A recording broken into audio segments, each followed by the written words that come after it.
الحمد لله رب العالمين والصلاة والسلام على سيد المرسلين أما بعد فأعوذ بالله من الشيطان الرجيم بسم الله الرحمن الرحيم الصلاة والسلام عليك يا رسول الله وعلى آلك وأصحابك يا حبيب الله الصلاة والسلام عليك يا نبي الله وعلى آلك وأصحابك يا نور اللہ۔ پیارے پیارے اسلامی بھائیوں اور مدنی چینل کے ناظرین، درود پاک پڑھنے کے بے شمار فضائل و برکات ہیں۔ مسلمانوں کی پیاری امی جان حضرت عائشہ صدیقہ طیبہ طاہرہ رضی اللہ تعالی عنہا سے روایت ہے، رسول رحمت شفیع امت صلی اللہ تعالی علیہ وآلہ وسلم نے فرمایا، جب بندہ مجھ پر درود پاک پڑھتا ہے تو اس کی برکت سے ایک فرشتہ اللہ پاک کی بارگاہ میں حاضر ہوتا ہے۔ اس فرشتے کے لیے حکم ہوتا ہے کہ اسے میرے بندے کی قبر کے پاس لے جاؤ تاکہ یہ میرے بندے کے لیے مغفرت کی دعا کرتا رہے اور میرے بندے کی آنکھیں ٹھنڈی ہوتی رہیں۔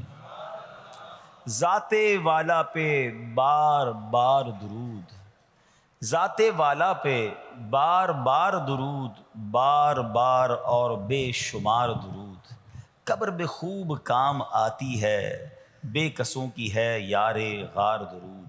صلو علی الحبیب صلی اللہ تعالی علی محمد صلی اللہ علیہ وسلم۔ پیارے پیارے اسلامی بھائیوں، کچھ دنوں پہلے ہی کی بات ہے، ایک شور اٹھا کہ ماہ رمضان کا چاند نظر آ گیا، اور جیسے ہی رمضان آیا مسجدوں کی رونقیں بڑھ گئیں، نمازیوں کی تعداد بڑھ گئی۔ ایک عجب سما تھا سحری کا، ایک روحانی منظر تھا افطار کا۔ نوجوان، بوڑھے، بچے، اسلامی بہنیں سبھی عبادت میں مشغول ہو گئیں۔ دیکھتے ہی دیکھتے عشرہ رحمت گیا، عشرہ مغفرت آیا، وہ بھی جدا ہوا۔ ہمیں لگا کہ ہم عشرہ رحمت اور عشرہ مغفرت میں ویسی عبادت نہیں کر سکے، اب آخری عشرے میں خوب عبادت کر لیں گے، طاق راتیں بھی ہیں، مگر غفلت میں وہ آخری عشرہ بھی گزار دیا۔ رمضان ہمیں تڑپا کر، بہاریں لٹا کر، برکتیں عطا کر کے ہم سے اب جدا ہو چکا ہے۔ اب رمضان یقیناً اگلے سال بھی آئے گا، مگر یہ نہیں پتہ کہ ہم اس رمضان میں ہوں گے یا نہیں ہوں گے۔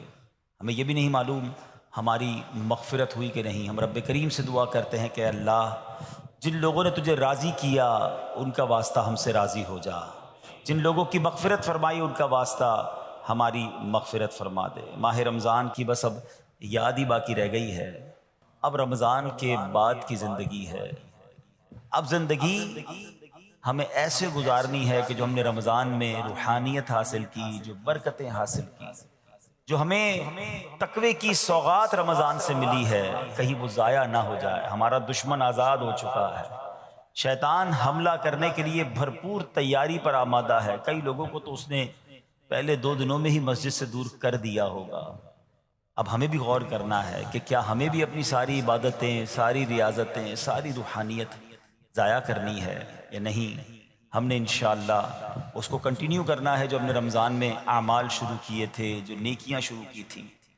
بڑی پیاری ایک حدیث پاک ہے کہ رمضان وہ مہینہ ہے، من قام رمضان ایمانا و احتسابا غفر له ما تقدم من ذنبہ، یعنی جو ایمان کے ساتھ ثواب کمانے کے لیے رمضان المبارک کے روزے رکھے، اس کے پچھلے گناہ معاف کر دیے جاتے ہیں۔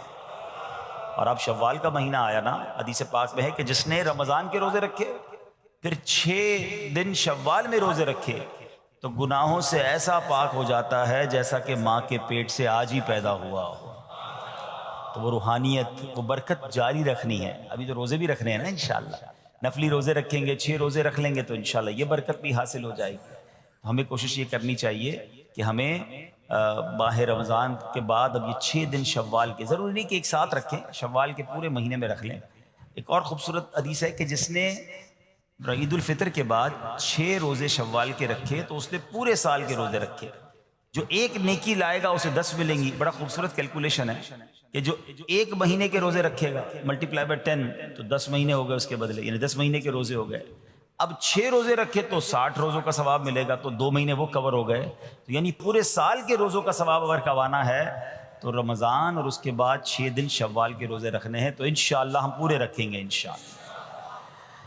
اب رمضان کے بعد ہم نے پہلے یہ کیلکولیٹ کرنا ہے کہ جیسے رمضان سے پہلے تھے اب ویسے ہیں یا بدل گئے ہیں۔ اگر کسی کی رمضان سے پہلے بھی نمازیں قضا ہو رہی ہیں اور جیسے ہی رمضان گیا پھر قضا ہو رہی ہیں، رمضان سے پہلے بھی جھوٹ تھا، ماہ رمضان گزارا اب پھر جھوٹ ہے، رمضان سے پہلے بھی حرام روزی تھی، رمضان گزارنے کے بعد دوبارہ شوال سے وہی حرام روزی شروع ہو گئی ہے، تو پھر اس کا مطلب رحمت کی بارش میں وہ نہایا نہیں ہے، اس کی زندگی میں کوئی بدلاؤ آیا نہیں ہے۔ رمضان تو بدلنے آیا تھا، ایک نئی زندگی دینے آیا، لیکن دیکھنا یہ ہے کہ کیا ہمیں وہ نئی زندگی ملی یا ہم پھر اسی پرانی روٹین پر، وہی گناہوں بری عادتیں، وہی بری عادتیں، وہی نگاہوں کے گناہ، وہی زبان کے گناہ، وہی کانوں کے گناہ۔ یہ غور کرنا، اتنا بڑا انعام ملنے کے بعد بندے کو بدلنا چاہیے۔ مہینہ بندہ کہتے ہیں نا کسی بیماری سے نکل کر آتا ہے تو بندہ کہتا ہے نہیں یار اب یہ کام نہیں کرنے، بیماری کے بعد مجھے پتہ چلا کہ کتنا مشکل ہے، میں نے یہ والے کھانے نہیں کھانے، میں نے یہ والے، کسی بھی جگہ ایک مہینہ کوئی گزار لے، چاہے وہ ہاسپٹل میں گزار لے، چاہے کسی اچھی صحبت میں گزار لے، چاہے کہیں اچھے کہتے ہیں نا انسٹیٹیوٹ میں گزار لے،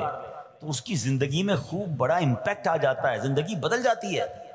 ہمیں تو پورا مہینہ رحمت کے سمندر میں رکھا گیا تھا، رحمت کی بارش میں رکھا گیا تھا، صبح بھی رحمت، شام بھی رحمت، افطار بھی رحمت، سحری بھی رحمت، دعائیں قبول ہو رہی تھیں، راتوں کو ایک عجب رونق تھی، ماشاءاللہ ہزاروں لاکھوں عاشقان رسول نے، بلکہ آل اوور دا ورلڈ دیکھے تو شاید کروڑوں لوگوں نے اعتکاف کیا۔ اب اعتکاف کرنے کے بعد بھی نہ بدلا، مسجد میں آنے جانے کے بعد بھی نہ بدلا میں، اور پھر ویسے ہی ہو گیا، تو پھر قصور کس کا ہے؟ قصور تو پھر میرا ہوا نا۔ یاد رکھیے قصور بارش کا نہیں ہوتا، زمین کا ہوتا ہے۔ رحمت کی بارش تو برسی، جو زمین نرم تھی اس نے پھول اگا دیے، جو زمین زرخیز تھی اس نے کھیت اگا دیے، اور جہاں پہلے ہی گندگی تھی تو بارش کی وجہ سے وہاں کیچڑ ہو جاتا ہے۔ بندہ بعض اوقات کہتا ہے یار وہ روحانیت نہیں رہی ہے، اب اجتماع میں جاتا ہوں تو وہ لطف نہیں آتا، دعا میں وہ آنسو نہیں بہتے، پہلے بہت لطف تھا اب وہ کم ہو گیا ہے۔ کم کچھ بھی نہیں ہوا ہے، دل کی بستی خراب تو نہیں ہو گئی ہے، دل کی بستی خود تو نہیں اجاڑ لی ہے۔ امیر اہل سنت لکھتے ہیں نا، بات اسیاں سے میں نے بگاڑی، دل کی ہاتھوں سے بستی اجاڑی، بات اسیاں سے میں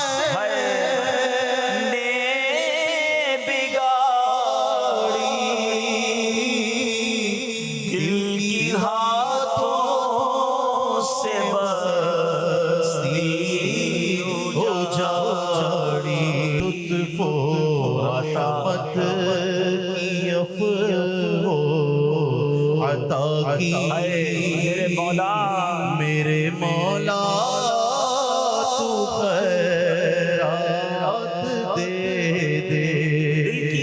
دل کی بستی اجڑنے دینی نہیں ہے، شیطان آیا ہے اجاڑنے کے لیے، پلان پورا ہے اس کا، اس سے سب چھین لینا ہے، اس کی نمازیں، اس کے روزے، اس کی آنسو، اس کی دعائیں، اس کے سجدے، اس کے صدقے، اس کی خیرات، اس کے چہرے پر جو داڑھی سج گئی، سر پر جو امامے آ گئے، بہنوں نے جو پردے کی نیت کر لی، وہ آیا ہے بستی اجاڑنے، وہ آیا ہے ہم سے سب کچھ چھیننے۔ اب عقل مند وہ ہے جو شیطان کی باتوں میں نہ آئے، رحمان عز و جل کے رحمت کے سائے میں چھپ جائے، مسجدوں میں آتا رہے، نمازوں کی پابندی کرتا رہے، سنتوں پر عمل کرتا رہے، جی اگر چاہے بھی برائی کی طرف تو ان بری محفلوں کی طرف نہ جائے۔ آج میں آپ کو ایک بڑی خوبصورت یوں سمجھے حدیثیں سنانے آیا ہوں۔ جب میں اس بیان کو تیار کر رہا تھا تو کہتے نا کہ بیان تیار کرتے کرتے چہرے پہ مسکراہٹ آ رہی تھی۔ آج وہ حدیثیں ہیں کہ جب بندہ یہ عمل کرتا ہے، کچھ اعمال بتاؤں گا، کچھ حدیثوں میں ایسے اعمال بتائے گئے کہ بندہ جب یہ عمل کرتا ہے تو رب مسکراتا ہے۔ عمل تو بعد میں سنیں گے، یہ فضیلت سن کے کیسی مزہ آ رہا ہے۔ اللہ مسکراتا ہے اپنے اس بندے کو دیکھ کر جو یہ عمل کرتا ہے۔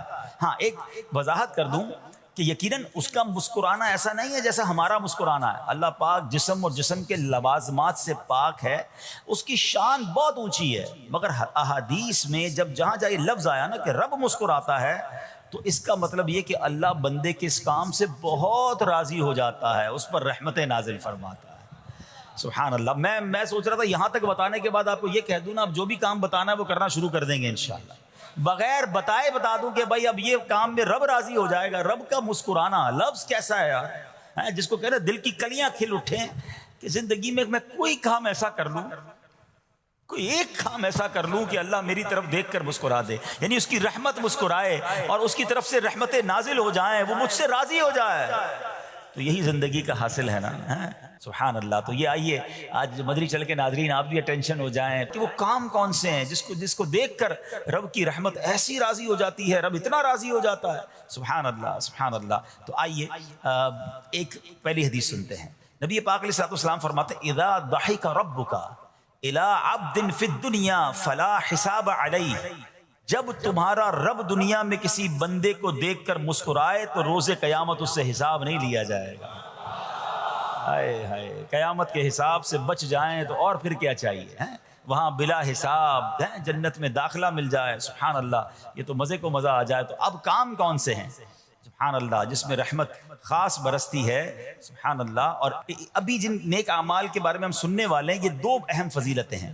جب بندہ یہ نیک کام کرتا ہے اللہ پاک اس سے انتہائی راضی ہو کر اس پر رحمت نازل فرماتا ہے, اور ایسا خوش نصیب روز قیامت بلا حساب جنت میں داخل ہو جائے گا. بلا حساب ہو جنت میں داخلہ یار, بلا حساب. آمین آمین آمین.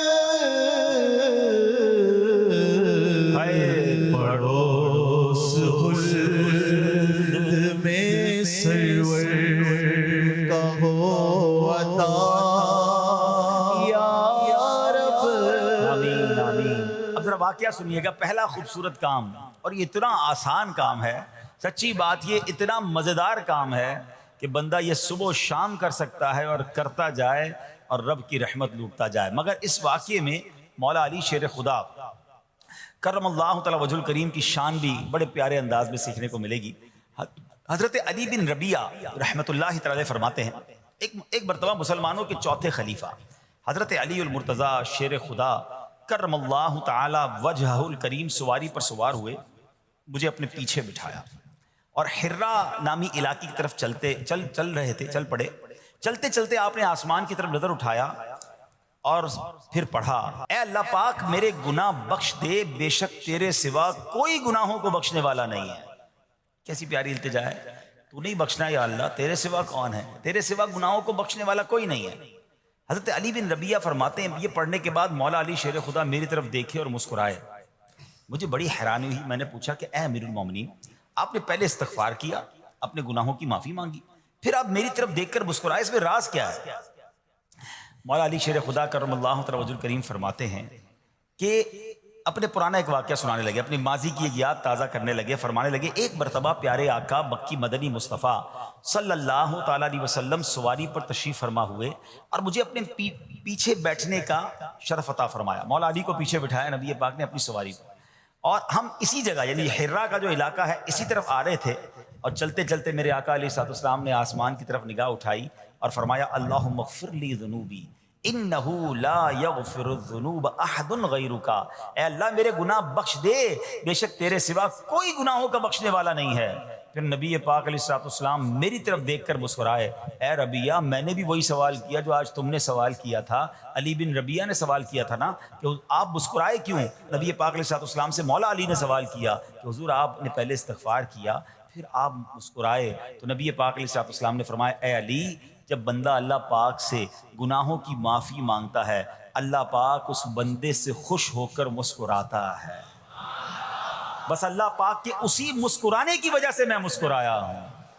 اچھا اس پر بات کرتے ہیں کہ استغفار کتنی کمال کی چیز ہے, اللہ کی کتنی پسند کی چیز ہے, مگر ذرا کمال تو دیکھیے مولا علی شیر خدا کا کہ آپ نے ایگزیکٹلی وہی پورا سینیریو کریٹ کیا، وہ پورا منظر آپ نے خود کریٹ کیا، بنایا کہ اسی طرح پیچھے سواری پر علی بن ربیعہ کو بٹھایا، اسی وادی میں لے کر گئے، اسی وادی میں جا کر آسمان کی طرف نگاہ بھی کی اور وہی الفاظ دہرائے جو نبی پاک نے دہرائے۔ الفاظ دہرانے کے بعد حضرت علی بن ربیعہ کو مولا علی دیکھ کر مسکرا بھی رہے ہیں، اور کمال دیکھیں علی بن ربیعہ سوال بھی وہی کر رہے ہیں اور میرے شیر خدا جواب بھی وہی عطا فرما رہے ہیں۔ ہائے ہائے کیسا نبی پاک سے محبت کا انداز ہے، ایچ اینڈ ایوری اسٹیپ، ایک ایک قدم کو صحابہ فالو کیا کرتے، ہمارے اسلاف فالو کیا کرتے ہیں۔ مسکرایا بھی نبی پاک نے جس مقام پر، جس انداز میں، وہ وہاں جا کر ویسے ہی مسکرا رہے ہیں، گویا یہ بتا رہے ہیں یہ نہ پوچھو میں کیا کر رہا ہوں، کسی کی ادا کو ادا کر رہا ہوں۔ صحابہ اکرام پتہ ہے مقامات ڈھونڈا کرتے تھے کہ کہاں کہاں میرے آقا نے نمازیں ادا کی، کہاں قیام کیا، سفر میں کہاں پڑاؤ ڈالا، ہم بھی ایگزیکٹلی اسی طریقے سے سفر کریں، وہیں پڑاؤ ڈالیں، وہیں نوافل ادا کریں۔ اللہ اکبر۔ اور آج ہمیں پتہ چل جائے کہ یہ سنت ہے تو جواب کیا ملتا ہے؟ بھائی سنت ہی ہے نا، فرض تو نہیں ہے۔ امام صاحب سے اور مولوی صاحب سے اور علماء سے لوگ آ کے یہی سوال کر رہے تھے، حضرت گناہ تو نہیں ملے گا؟ سنت ہی ہے نا، کوئی مسئلہ تو نہیں چھوڑ دیں؟ اللہ کے بندو سنت کو اتنا نارمل لے لیا، اب تو نیا طبقہ بن گیا، کہتے ہیں بھائی نماز میں فرض پڑھ لو، بڑی بات ہے، کیا پڑھنا، سنت ہے کوئی ضروری نہیں ہوتی۔ کہاں سے آگے لوگ جو نبی پاک کی سنت سے ہمیں دور کرنے کی بات کرتے؟ عاشق رسول کے لیے اس سے بڑی کیا بات ہے کہ پتہ چل جائے یہ نبی پاک کی سنت ہے۔ میرے آقا فرماتے من احب سنتی فقط احبنی، جس نے میری سنت سے محبت کی وہ ایسا ہے جیسے اس نے مجھ سے محبت کی۔ اور آگے سنو، فرماتے ومن احبنی کان معی فی الجنہ، جس نے مجھ سے محبت کی وہ جنت میں میرے ساتھ ہوگا۔ ارے سنت پر عمل کرنا تو جنت میں جانے، اور وہ بھی نبی پاک کے ساتھ جانے والا راستہ ہے۔ لوگ کہتے ہیں سنت ضروری نہیں۔ اللہ سلامت رکھے میرے پیر و مرشد کو، اللہ سلامت رکھے دعوت اسلامی کو، قدم قدم پر سنتوں کی بات دعوت اسلامی والے کرتے ہیں۔ یقیناً کچھ لوگوں کو پرابلم ہوتی ہے، یار اتنی سنتوں کی بات، تمہارا بیان بھی سنتوں بھرا بیان، مدنی حلقہ بھی سنتوں بھرا، تو جناب ہر جگہ سنت کی بات۔ ارے غلام آقا کے طریقے کی بات نہ کرے تو کس کی بات کرے؟ ارے مولا علی کو تو دیکھو یار، مولا علی شیر خدا، ہم پنجتن کے غلام ہیں، اہل بیت سے محبت کرتے ہیں، صحابہ سے پیار کرتے ہیں، ان کو دیکھے نا، ایک ایک قدم کو، ایک ایک طریقے کو، ایک ایک انداز کو فالو کیا کرتے تھے۔ آپ کو پتہ ہے حضرت ابوبکر صدیق رضی اللہ تعالیٰ کا وصال کا دن آنے والا تھا، آپ کو آخری گھڑیاں تھیں، آپ نے اپنی صاحبزادی بی بی عائشہ صدیقہ رضی اللہ تعالیٰ عنہا سے پوچھوایا ذرا یہ تو بتاؤ نبی پاک کا جو وصال کا دن تھا وہ دن کون سا تھا، وصال کے وقت کپڑے کیا پہنے تھے، ہیں یعنی ایک ایک بات کی معلومات لے رہے ہیں۔ تمنا یہ ہے کہ نبی پاک جس دن دنیا سے پردہ فرمایا اس سنت پر بھی عمل ہو جائے، میرا انتقال بھی اسی دن ہو جائے۔ آپ غور کریں کتنی باریکی سے پیارے آقا علیہ الصلوۃ والسلام کو صحابہ اکرام اہل بیت اطہار فالو کرتے تھے، اور آج پتہ نہیں کیا ہو گیا ہے سنت۔ ابھی تھوڑے دنوں بعد انشاءاللہ حاجی حج کو جائیں گے، اللہ مجھے اور آپ کو بار بار حج کی سعادت عطا فرمائے۔ حج کے دنوں میں ایک ہی سوال ہوتا ہے، مینا کی راتیں سنت ہی ہے نا، نہ گزاریں تو حضرت کوئی دم تو نہیں ہو جائے گا؟ ارے تمہیں صرف دم کی فکر ہے، گئے کس لیے حج پہ؟ میرے آقا نے اگر خیموں میں مینا کے میدان میں رات گزاری تو عاشق رسول کے لیے تو اس سے بڑی راتیں کون سی ہوں گی؟ قدم قدم پر پیارے آقا کے طریقے کو فالو کرنا چاہیے۔ حاجی کو ایک ہی فکر ہوتی ہے بھائی دم تو نہیں لگ جائے گا، مولوی صاحب اور کوئی رعایت بتا دیں۔ ارے ہم گئے عبادت کرنے، سنتوں پر عمل کریں، مستحبات پر عمل کریں، بزرگوں کی اداؤں کو ادا کریں تاکہ زیادہ سے زیادہ برکتیں لوٹ کر آئیں۔ تو بہرحال اب آتے ہیں واپس اسی عمل پر۔ کیا عمل ہے جس کو دیکھ کر رب بھی مسکراتا ہے؟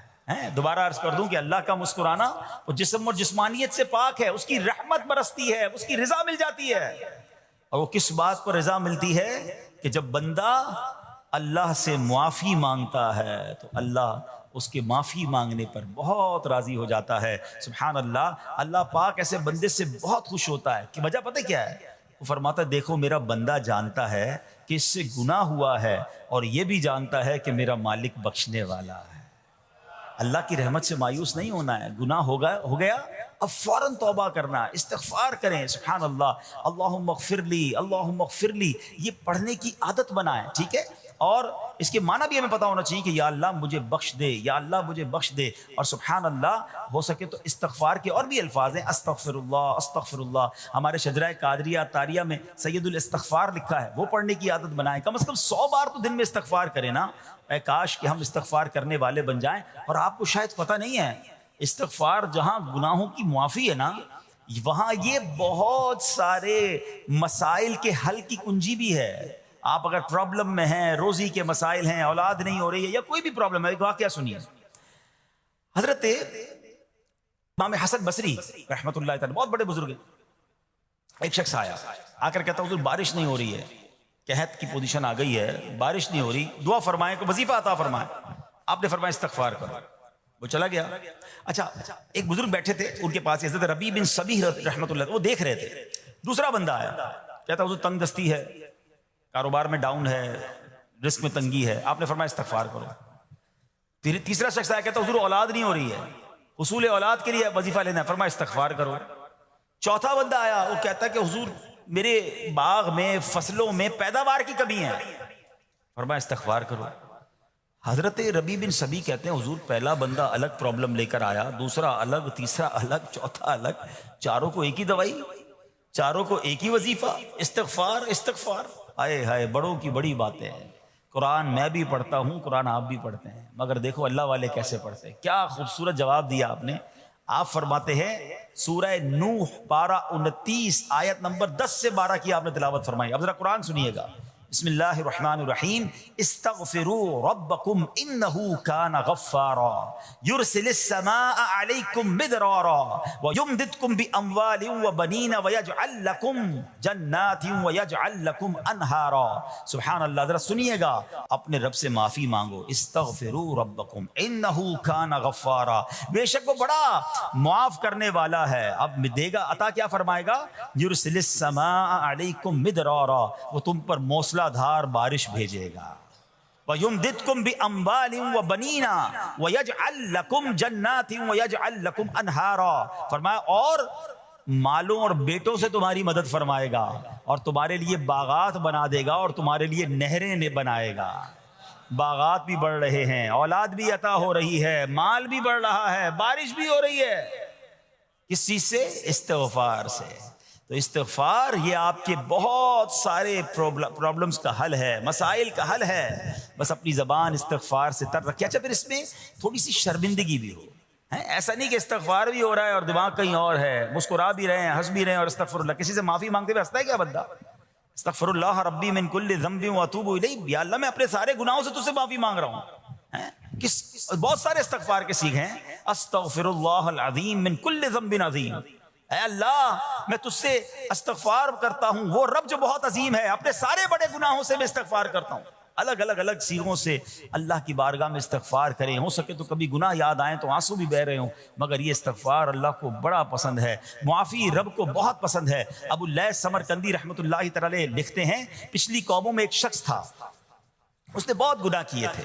ایک بار اس نے اپنی پچھلی زندگی کے بارے میں سوچا، گناہوں کے بارے میں غور و فکر کیا تو اسے شرمندگی ہوئی. اس نے نادم و شرمندہ ہو کر 3 مرتبہ کہا اللہم غفرانک اللہم غفرانک اللہم غفرانک. اے اللہ تیری بخشش، اے اللہ تیری بخشش، اے اللہ پاک تیری بخشش. اسی لمحے اس کو موت آ گئی اور اللہ پاک نے اس کی بخشش فرما دی.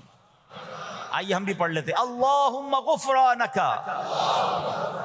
اللہم غفرانک اللہم غفرانک. استغفار کرنا، توبہ کرنا، گناہ یاد کر کے شرمندہ ہونا، یہ اللہ کو کتنا پسند ہے. ایک سبحان اللہ، اس کے بارے میں چند برکتیں آپ کو بیان کرتا ہوں. بڑی عظیم برکت یہ ہے کہ اس کی بدولت بندے کا تنگی اور غم دور ہو جاتا ہے. حدیث پاک میں ہے جو ہمیشہ استغفار کرتا رہے اللہ پاک اس کے لیے ہر تنگی سے نکلنے کا راستہ بناتا ہے، ہر فکر و غم سے اسے خلاصی عطا فرماتا ہے. اس کی ایک برکت یہ بھی ہے کہ ایسے بندے کو اللہ پاک غیب سے رزق عطا فرماتا ہے. حدیث پاک میں ہے استغفار کرنے والے کو اللہ وہاں سے رزق عطا فرماتا ہے جہاں اس کا گمان بھی نہیں ہوتا ہے. اتنی مہنگائی ہے، اتنی مشکلیں ہیں، اتنی تنگی ہے، لوگ قرضے میں ہیں، کبھی ادھر جاتے ہو کبھی ادھر جاتے ہو. ارے بھائی سب کے پاس جاتے ہو، رب کے پاس کیوں نہیں جاتے؟ استغفار کرنا شروع کر دو. فرمایا ادھر سے روزی دے گا جہاں تمہارا گمان بھی نہیں جائے گا۔ اس کی برکت سے اللہ پاک دلوں کے زنگ کو دور فرماتا ہے۔ آئیے پیارے اسلامی بھائیوں، اللہ کو معافی مانگنا، دل سے پکارنا کتنا پسند ہے۔ میں آپ کو ایک بہت ہی خوبصورت واقعہ بتاتا ہوں، اور یہ واقعہ ہے حضرت موسیٰ علیہ نبینا علیہ الصلوۃ والسلام کا۔ اللہ پاک نے حضرت موسیٰ علیہ نبینا علیہ الصلوۃ والسلام نے ایک بار اپنی مناجات میں عرض کیا، یا اللہ یا رب۔ اللہ پاک کی طرف سے جواب آیا، لبیک یا موسیٰ۔ آپ نے عرض کی، یا اللہ تو میرا مالک ہے، تو تو خالق ہے، میں تو تیرا بندہ ہوں۔ ارشاد ہوا، مجھے یہ پسند ہے کہ جب مجھے کوئی میرا بندہ یا رب پکارے تو میں اسے لبیک کہہ کر جواب دوں۔ اللہ فرما رہا ہے، حضرت موسیٰ نے عرض کی، یا رب کیا یہ ہر مطیع بندے کے لیے ہے؟ کیا ہر نیک آدمی کے لیے ایسا ہے کہ جب تجھے وہ پکارے تو تو لبیک فرماتا ہے؟ سنو، اللہ فرماتا ہے ہاں، بلکہ ہر گناہگار بندے کے لیے بھی ہے۔ تو حضرت موسیٰ نے عرض کی، یا اللہ فرما بردار تو تیری اطاعت کرتا ہے، وہ بات تو سمجھ آ رہی ہے، گناہگار پر یہ کرم کس وجہ سے؟ اے ہائے، سنو میرے رب کیسا کریم ہے۔ فرماتا ہے، اے موسیٰ اگر میں بھلائی کرنے والے کو اس کی بھلائی کا بدلہ دوں اور برائی کرنے والے پر اس کی برائی کی وجہ سے احسان نہ کروں تو میرا جود و کرم کہاں جائے گا؟ اللہ فرماتا ہے میرا پھر کرم، میری رحمت کس لیے ہے؟ برائی کرنے والا بھی، گناہ کرنے والا بھی مجھے پکارتا ہے، میں اسے بھی لبیک کہہ کر جواب دیتا ہوں۔ حضرت موسیٰ علیہ نبینا علیہ الصلوۃ والسلام کو ایک بار وحی نازل ہوئی کہ اے موسیٰ فلاں علاقے میں جاؤ، ہمارا ایک نیک بندہ اس کا انتقال ہو گیا ہے، جا کے اس کو غسل دو، اس کو کفن دو اور اس کا جنازہ پڑھو۔ حضرت موسیٰ وہاں پہنچ گئے، اور جب وہاں جا کر آپ نے لوگوں سے کہا کہ مجھے فلاں بندے کے پاس لے جاؤ جس کا انتقال ہوا ہے، مجھے غسل دینا ہے، کفن پڑھنا ہے، جنازہ پڑھنا ہے، لوگوں نے کہا حضرت یہ تو زمانے کا گناہگار، بڑا بےہودہ، بڑا بدکار شخص تھا، آپ کو رب کا حکم تھا، آپ نے غسل بھی دیا، کفن بھی پہنایا، جنازہ بھی پڑھا، پھر رب کی بارگاہ میں عرض کی، مولا بندے تو یہ کہہ رہے ہیں یہ تو بہت برا آدمی تھا، تو نے مجھے بھیجا اور فرمایا تیرا پیارا بندہ، میں نے جنازہ بھی پڑھ دیا، غسل اور کفن بھی دیا۔ اب ذرا آپ سوچیں کہ کسی کا جنازہ حضرت موسیٰ پڑھ دیں تو اس کی تو بخشش کا تو کوئی مسئلہ ہی کوئی نہیں نا، وہ تو اللہ کے نبی جس کا جنازہ پڑھے غسل دے، تو یا اللہ تو نے ایسا انتظام فرما دیا۔ تو رب کریم کی طرف سے پتہ ہے کیا جواب آتا ہے؟ اللہ فرماتا ہے، اے موسیٰ بندے سچ کہتے ہیں، یہ بندہ واقعی بڑا گناہگار تھا، جو علاقے والے شہر کے لوگ کہہ رہے ہیں نا ٹھیک کہہ رہے ہیں، یہ بندہ تھا ہی ایسا۔ یا اللہ جب اتنا گناہگار تو اتنی بڑی مہربانی کس وجہ سے؟ ارشاد ہوا، اے موسیٰ اس بندے نے مرنے سے پہلے مجھ سے 5 کلمات کے ذریعے بات کی، مناجات کی، مجھے پکارا، 5 سینٹنس تھے، 5 کلمے تھے، اور اے موسیٰ اس کی وجہ سے میں نے اس کی مغفرت فرما دی۔ حضرت موسیٰ کہتے ہیں یا اللہ وہ 5 کلمے تو بتا دے، وہ 5 کیسے جملے تھے کہ علاقے میں سب سے مشہور بدکار اور اس کا انتقال ہو تو رب مغفرت بھی فرمائے اور اپنے نبی کو فرمائے جا کے جنازہ پڑھو۔ تو آپ نے کہا یا اللہ وہ 5 کلمات بتا دے۔ اب ذرا یہ 5 کلمات سنیے گا، ایکچولی جو بات سمجھنی ہے نا، استغفار ہے کیا، معافی مانگنا ہے کیا، توبہ کیا ہے۔ اللہ فرماتا نا کہ ہم نے سنا کہ جو بندہ اللہ سے استغفار کرتا ہے اللہ اسے دیکھ کر مسکراتا ہے، اس کی وجہ یہ کہ بندہ رب کی بارگاہ میں اپنے آپ کو سرنڈر کرتا ہے، اپنے گناہ یاد کرتا ہے، اپنی کم مائگی کا اظہار کرتا ہے۔ وہ کہتے ہیں نا الندم التوبہ، شرمندگی توبہ ہے۔ شرمندہ ہو جائے نا انسان، دنیا میں پتہ کیا معاملہ ہے، ہم کسی عدالت میں جا کر کہہ دیں ہم نے جرم کیا ہے، اقبال جرم، ٹھیک ہے، تو کیا ہوتا ہے، جج کہتا ہے پھر اس کو گرفتار کرو اور سزا سناؤ، بندہ خود ہی مان رہا ہے، گواہوں کی ضرورت کیا ہے۔ دنیا کی عدالت میں اقبال جرم پر سزا ملتی ہے، میرے رب کی رحمت کی عدالت دیکھو، بندہ وہاں جا کر اقبال جرم کر لے، شرمندہ ہو جائے، معافی مانگ لے، اللہ اس کے سارے گناہ معاف فرما دیتا ہے۔ یہ فرق ہے دنیا والوں میں اور رب کی عدالت میں، سبحان اللہ۔ وہ حضرت موسیٰ کہتے ہیں یا اللہ وہ 5 کلمے بتا، اور بتائے گئے تو وہ 5 کلمے سنیے گا ذرا۔ وہ بندہ کہتا ہے مرنے سے پہلے، اے رب تو جانتا ہے میں نیکوں سے محبت کرتا ہوں اگرچہ خود نیک نہیں ہوں، یا رب تو جانتا ہے میں فاسقوں سے بغض رکھتا ہوں اگرچہ میں خود فاسق ہوں۔ سمجھ رہے ہیں بات کو؟ اے اللہ نیکوں سے پیار کرتا ہوں، مجھے پتا ہے میں خود نیک نہیں ہوں، میں گناہ گاروں سے نفرت کرتا ہوں حالانکہ میں خود بھی گناہ گار ہوں، کہیں بھی اپنی بڑائی نہیں ہے، میں گناہ گار، میں بدکار، مگر اللہ میں پیار کرتا ہوں نیک لوگوں سے۔ تیسرا جملہ کیا تھا، یا رب اگر مجھے معلوم ہو جائے کہ میرے جنت میں داخل ہونے سے تیری ملکیت میں کوئی کمی آ جائے گی تو اے اللہ میں تجھ سے پھر جنت کا سوال کرنا چھوڑ دوں گا۔ مجھے یہ پتا ہے یا اللہ تو نے مجھے جنت میں داخل کیا نا تیری جنت میں کوئی کمی نہیں آئے گی، بہت بڑی ہے، اب مجھے داخل بھی کرنے سے تیرا کچھ نہیں جائے گا، اگر کچھ جاتا ہوتا تو یا اللہ میں جنت تیرے سے مانگنا چھوڑ دیتا۔ چوتھا جملہ کیا ہے؟ اے رب اگر مجھے معلوم ہو جائے کہ مجھے جہنم میں داخل کرنے سے تیری ملکیت میں اضافہ ہو جائے گا تو میں پھر جہنم سے پناہ نہیں مانگوں گا، یعنی اگر تو تیرے ملک میں تیری شان میں اضافہ ہو رہا ہے مجھے جہنم میں ڈالنے سے، پھر تو میں نہیں کہوں گا تجھے کہ جہنم سے نکال، مگر مجھے پتا ہے تو پہلے ہی مالک ہے، تو پہلے ہی خالق ہے، سب کچھ تیرا ہے، مجھے جہنم میں ڈالنے سے تیری کوئی ملکیت میں اضافہ نہیں ہونا۔ اور آخری بات کیا کہتا ہے؟ یا رب اگر تو مجھ پر رحم نہ کرے گا تو پھر کون کرے گا؟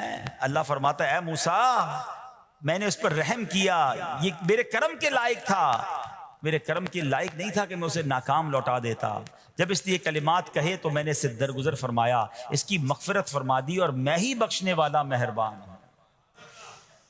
تو اے میرے پیارے اسلامی بھائیوں، آج وہ کام سیکھ کے جانا ہے، سمجھ کے جانا ہے، جس کو جو بندہ کرتا ہے تو رب کی رحمت گویا مسکراتی ہے۔ وہ یہ ہے کہ اللہ سے معافی مانگتے رہیں، استغفار کرتے رہیں، اللہ کو راضی کرنے کی کوشش کرتے رہیں، اپنے گناہوں پر ندامت رکھیں کہ جو معافی مانگتا ہے نا اللہ اسے بہت پسند فرماتا ہے۔ حدیث پاک میں آتا ہے التائب من الذنب کمن لا ذنب له، گناہوں سے توبہ کرنے والا ایسا ہے جیسا اس نے گناہ کیا ہی نہیں ہے۔ اچھا اب ایک اور بہت پیارا عمل جس کو دیکھ کر اللہ مسکراتا ہے، وہی میں نے جو تفسیر بتائی کہ اللہ کی رحمت راضی ہو جاتی ہے اور اللہ کی رحمت برستی ہے، رب راضی ہو جاتا ہے۔ نبی پاک علیہ الصلوۃ والسلام نے فرمایا 3 بندے ہیں اللہ پاک انہیں دیکھ کر مسکراتا اور کیا ہوتا ہے؟ فرمایا اور بہت خوش ہوتا ہے۔ اب وہ 3 بندے کون سے ہیں؟ چیک کر لیں ہم ان میں ہیں کہ نہیں۔ فرمایا نمبر 1 وہ بندہ جو رات کو اٹھے، بستر چھوڑے، اچھی طرح وضو کرے، پھر نماز پڑھنے کھڑا ہو جائے، اسے دیکھ کر اللہ پاک فرشتوں سے فرماتا ہے اے فرشتوں بتاؤ میرے بندے کو نیکی پر کس نے اکسایا ہے؟ فرشتے عرض کرتے ہیں مولا تو بہتر جانتا ہے۔ اللہ پاک فرماتا ہے ہاں میں جانتا ہوں مگر تم مجھے بتاؤ۔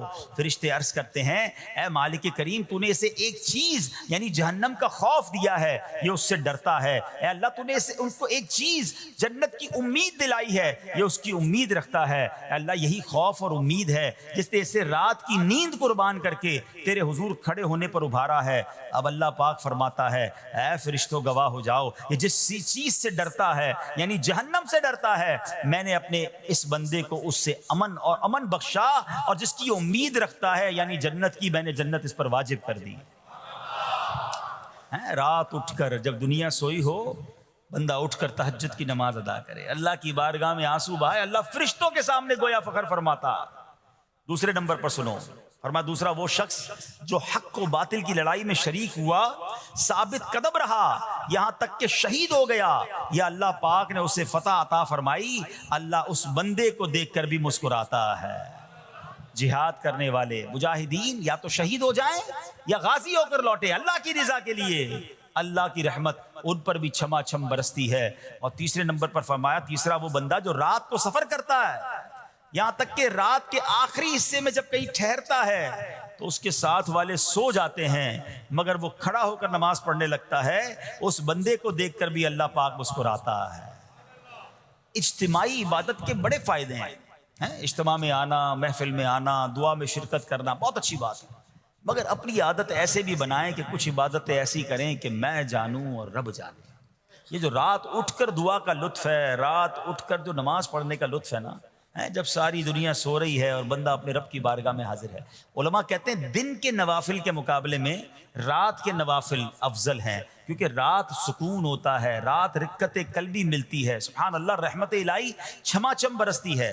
تو ہمیں کیا کرنا ہے کہ رات تہجد کی نماز کی عادت ڈالے۔ رمضان میں بن گئی تھی نا، سحری کے لیے اٹھتے تھے تو لوگ تہجد پڑھتے تھے، اللہ کرے کہ یہ عادت بن جائے، کبھی کبھی اگر ہر روز نہیں ہو سکتا کم از کم کبھی کبھی کریں۔ اچھا اگر ایسی کوئی عبادت ہو بھی جائے نا تو پھر سب کو بتائیں نا کہ رات اٹھا تھا تو جناب دعائیں بھی کیں تو آنسو بھی بہائے، نہیں کبھی کبھی ایسا کیا کرو کہ میں جانوں اور رب جانے، اللہ سے باتیں کیا کرو۔ میں آپ کو صحیح بتاؤں، آپ مجھے ایک بات بتائیں، یہ تو آپ نے سن بھی لیا کہ اللہ کی رحمت کس قدر برستی ہے اس پر، زندگی میں بھی جب کبھی ہم پریشان ہوں اور رات نیند نہ آئے، کبھی کبھی ایسا ہوتا ہے پریشانی میں نیند نہیں آتی، کروٹیں بدل رہا ہوتا ہے انسان، اور اس کروٹ بدلتے بدلتے میں آپ کی جب والدہ حیات ہوگی یا ماشاءاللہ جن کے پاس ماں موجود ہے، ماں جیسی ہستی کہاں ملتی ہے پھر، ہیں؟ ایک بار اور سن لو، دنیا کی بہت ساری چیزیں میرے اور آپ کے پاس ہیں جو ریپلیسیبل ہیں، جو بدلی جا سکتی ہیں۔ موبائل فون لیتے ہیں، بڑی خوشی سے لیتے ہیں، مگر نیا ماڈل آتا ہے تو لوگ بدل لیتے ہیں۔ سواری لیتے ہیں، بڑی خوشی ہوتی ہے، مگر جب نئی سواری آتی ہے تو ریپلیس بدل دیتے ہیں، ماڈل نیا آ گیا بھائی، اب وہ پرانی لگتی ہے۔ مگر یاد رکھو، ماں باپ چلے جائیں نا، اس کے بعد ماں باپ دوبارہ نہیں ملتے، ان کا کوئی نیا ورژن یا نیا ماڈل نہیں ہے، ہیں تو ان کی قدر کر لو، ان کی دعائیں لے لو، ہیں۔ تو بہرحال آپ کبھی کبھی تکلیف میں ایسا ہوا ہو کہ رات کو نیند نہ آئی ہو، بے قرار ہو کر ماں کے پاس گیا، آنکھوں میں آنسو لے کر کہ ماں میں پریشان ہوں، بیمار ہوں، یا قرضے میں ہوں، یا فلاں پرابلم ہے۔ ماں نے کیا کیا تھا؟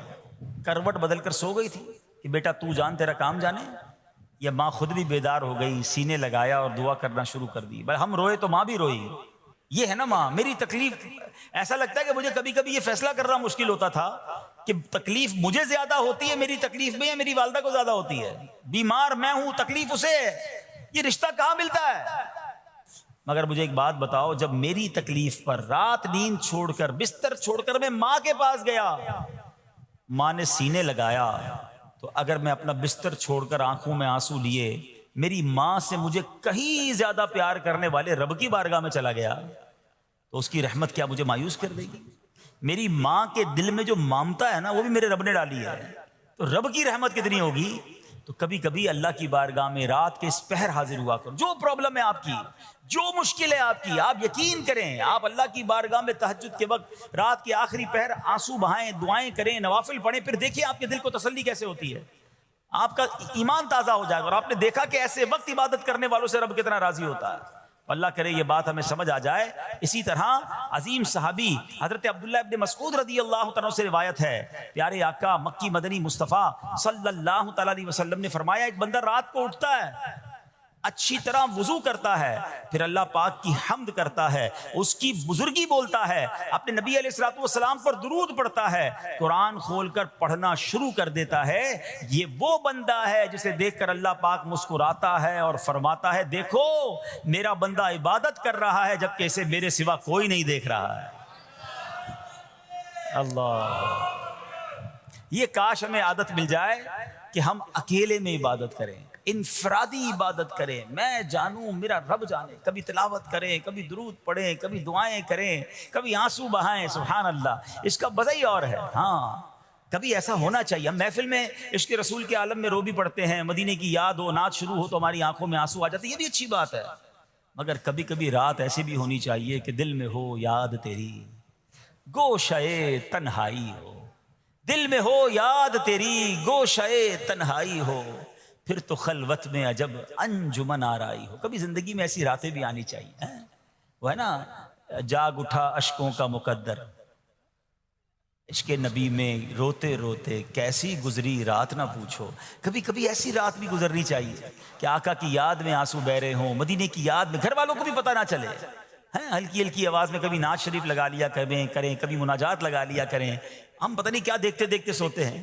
کاش انہی تصورات میں آنکھیں بند ہوں کہ میں سو جاؤں یا مصطفیٰ کہتے کہتے، میں سو جاؤں یا مصطفیٰ کہتے کہتے، کھلے آنکھ صلی علی کہتے کہتے۔ جو مدینے کے تصور میں سوتے ہیں نا، پھر خواب میں زیارت بھی کر لیتے ہیں۔ خواب کا ایک فنامنا یہ بھی ہے، آپ جس چیز کے بارے میں سوچتے ہوئے سوتے ہیں نا، عموماً گندی باتیں دیکھ کر، گندی چیزیں دیکھ کر سوتے ہیں، پھر ایسے ڈراؤنے خواب بھی آتے ہیں، انہیں ٹینشن بھی آتی ہے، فلموں میں بھی ماردار دیکھی، خواب میں بھی لڑائی جھگڑے دیکھ رہے ہیں۔ جو مدینے کی یادوں میں سو رہا ہے، جو باوضو سو رہا ہے، جو اللہ کا ذکر کر کے سو رہا ہے، جو نوافل پڑھ کے سو رہا ہے، پھر دیکھو خواب میں بھی کہاں کہاں کی سیر کرے گا انشاءاللہ۔ تو اپنی خلوتوں کو اچھا کریں، اپنے اکیلے وقت کو بھی خوبصورت کریں، آنسو بہائیں، اور سبحان اللہ تہجد پڑھنے والوں کے چہروں پر نور بھی آ جاتا ہے۔ ہاں یہ ایک الگ نعمت انہیں ملتی ہے، اللہ نصیب فرما دے۔ اچھا ایک اور خوبصورت کام ہے، اللہ کریم جنہیں دیکھ کر مسکراتا ہے۔ فرمایا حضرت ابو سعید خدری رضی اللہ عنہ فرماتے ہیں، رسول ذیشان مکی مدنی سلطان صلی اللہ تعالی علیہ وسلم نے فرمایا، 3 بندوں کو دیکھ کر اللہ پاک مسکراتا ہے۔ وہ قوم جو نماز میں صفیں سیدھی کرتی ہے، اور وہ بندہ جو اللہ پاک کی راہ میں جہاد کرتا ہے، تیسرا وہ بندہ جو رات کے اندھیرے میں عبادت کرتا ہے، انہیں دیکھ کر اللہ پاک مسکراتا ہے۔ جہاد والی بات اور رات والی عبادت کی بات تو ہو گئی، اب اس میں نئی بات سیکھنے کو ملی، صفے درست کرنے والی۔ اب روز نماز پڑھ رہے ہیں، صفے درست نہیں کر رہے ہوتے، امام صاحب کہہ کے تھک جاتے ہیں، کاندھے سے کاندھا ملائیں، صفوں کو سیدھا کریں۔ صفوں کو سیدھا کرنے والوں کو دیکھ کر رب کی رحمت مسکراتی ہے، رحمت برستی ہے۔ اب یہ کتنا آسان کام ہے، مگر اس کی طرف بھی توجہ نہیں ہوتی ہے۔ یاد رکھیے کہ صفیں سیدھی کرنا یہ بڑی نیکی ہے، اور اللہ کرے کہ ہم اس پر عمل کرنے والے بنیں۔ اور صفیں درست نہ کرنا ترک واجب، ناجائز اور گناہ ہے۔ جو سیدھی صفیں نہیں کرتے، نہیں ناجائز کرتے ہیں، گناہ کرتے ہیں۔ صف درست نہ کرنے سے نماز ناقص رہ جاتی ہے۔ اور یہ بعض اوقات لوگ کہتے ہیں یار ہمیں اس نماز میں وسوسے بہت آتے ہیں، تو روایتوں میں آتا ہے صف درست نہ کرنا نماز میں وسوسے آنے کا سبب ہے۔ صفیں ٹھیک نہیں ہوں گی نا، عجیب عجیب سی باتیں دماغ میں آئیں گی۔ کیوں؟ حدیث پاک میں آتا ہے شیطان تمہارے درمیان بھیڑ کے بچے کی طرح گھس جاتا ہے، شیطان صفوں میں گھس جاتا ہے۔ صف سیدھی نہ کرنے میں چہرہ بگڑنے کا اندیشہ ہے۔ آئے ہائے، اب ذرا غور کر لیجئے یہ کتنا ضروری ہے۔ قرآن کریم میں ایک سورت ہے سورہ صافات، اس مبارک سورت کی پہلی آیت میں اللہ پاک نے فرمایا وَالصَّافَّاتِ صَفًّا، ان کی قسم جو باقاعدہ صفے باندھے ہوئے ہیں۔ حضرت عبداللہ ابن مسعود فرماتے ہیں یہاں صفے باندھنے والوں سے مراد فرشتے ہیں۔ حضرت جابر بن سمورہ رضی اللہ تعالیٰ عنہ فرماتے ہیں ایک دن پیارے آقا مکی مدنی مصطفیٰ صلی اللہ تعالیٰ علیہ وسلم تشریف لائے اور فرمایا تم ایسے صف کیوں نہیں بناتے جیسے فرشتے صفے بناتے ہیں؟ ہم نے عرض کی یا رسول اللہ صلی اللہ تعالیٰ علیہ وسلم فرشتے کیسے صف بناتے ہیں؟ فرمایا پہلے اگلی صف مکمل کرتے ہیں اور خوب مل کر کھڑے ہوتے ہیں۔ سبحان اللہ، مبارک ہو مسلمانوں کو جو صفیں سیدھی کرتے ہیں، اچھی طرح کاندھے سے کاندھا ملاتے ہیں، گویا یہ فرشتوں کا کام کر رہے ہیں، فرشتوں والا کام کر رہے ہیں۔ تفسیر طبی میں ہے فاروق اعظم رضی اللہ عنہ کا یہ معمول تھا، جب نماز پڑھانے لگتے تو نمازیوں کو فرماتے صفیں سیدھی کر لو، اے فلاں ذرا آگے ہو جاؤ، اے فلاں ذرا پیچھے ہو جاؤ، پھر فرماتے بے شک اللہ پاک تمہیں فرشتوں کی طرح دیکھنا پسند فرماتا ہے۔ تو صفیں سیدھی رکھنا یہ فرشتوں کا انداز ہے، اور اللہ کی رحمت خوب برستی ہے، گویا رب مسکراتا ہے انہیں دیکھ کر۔ تو اے میرے پیارے اسلامی بھائیوں، اور بھی بہت سارے کام ہیں جس کو دیکھ کر، جن کو کرنے سے اللہ کی رحمت چھما چھم برستی ہے۔ بہرحال جب نے 3-4 باتیں سنی ہیں، آج سے اس کو نیت کر لیتے ہیں کہ خوب اللہ کی بارگاہ میں ہم استغفار کریں گے، اپنے گناہوں پر معافی مانگیں گے، انشاءاللہ راتوں کو اٹھ کر جب لوگ سو رہے ہوں گے اللہ کی بارگاہ میں عبادت کریں گے۔ اسی طرح فرمایا کہ صفوں کو درست کریں گے، اور انشاءاللہ رب کی بارگاہ سے خوب رحمتیں لوٹیں گے۔ اے میرے پیارے اسلامی بھائیوں، یہ سب کب ہو سکے گا؟ کہ جب ہم اچھے ماحول میں رہیں گے۔ تہجد تو جب پڑھیں گے نا جب پہلے فرض پڑھیں گے، جس کی فرض ہی قضا ہو رہی ہے تو اس کو تہجد کی باری کب آئے گی؟ استغفار تو جب کرے گا جب ایسے ماحول میں آئے گا کہ جہاں گناہوں کو یاد دلا کر معافی مانگنے کا ہمیں انداز اور اس کی فکر دی جائے۔ تو آج کے اس پرفتن دور میں دعوت اسلامی کا یہ پیارا ماحول آپ کے سامنے ہے، اس ماحول سے وابستہ رہیں۔ ہفتہ وار اجتماع میں، مدنی قافلوں میں، ہفتہ وار مدنی مذاکرے میں شرکت کرتے رہیں گے تو انشاءاللہ ان نیکیوں کا جذبہ بھی ملتا رہے گا، اور انشاءاللہ ایسے کام کرنے میں اللہ کرے کامیاب ہو جائیں۔ تصور ہی کتنا پیارا ہے، یقین کریں، میں آپ شاید پتہ نہیں وہ فیلنگ آپ کو محسوس ہو رہی ہے کہ نہیں، یہ تصور ہی کتنا پیارا ہے کہ کبھی میں کوئی ایسا عمل کر لوں کہ رب کی رحمت مجھے دیکھ کر مسکرا دے، اللہ راضی ہو جائے، اللہ خوش ہو جائے، اور کیا چاہیے، میری تو زندگی کا حاصل ہو گیا نا۔ تو اب یہ 3-4 کام آپ نے سن لیے ہیں، اس کو عمل کرنا شروع کر دیں۔ اللہ کریم سے دعا کرتا ہوں کہ رب کریم اپنی رضا والے کام ہمیں بڑھ چڑھ کر کرنے کی توفیق عطا فرمائے۔ اللہ پاک ہم سب کو عمل کرنے کی توفیق عطا فرمائے۔ صلو علی الحبیب۔